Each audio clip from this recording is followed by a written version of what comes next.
Ushbu loyiha Biznesni rivojlantirish banki hamkorligida Jizzax viloyati Sharof Rashidov tumanidagi G'ozg'ontepa mahalla fuqarolar yig'inida 2906 sonli konturda amalga oshirilmoqda. Bu yerda kartoshka ekilgan.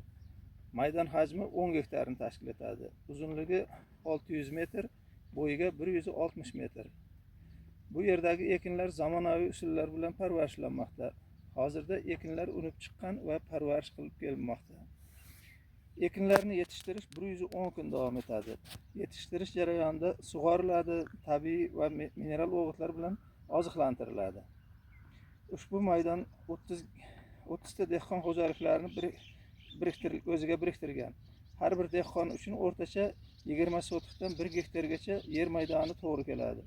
Loyihani samarali amalga oshirish uchun lider tadbirkor Yosh serhosil bog'i fermer xo'jaligi biriktirilgan.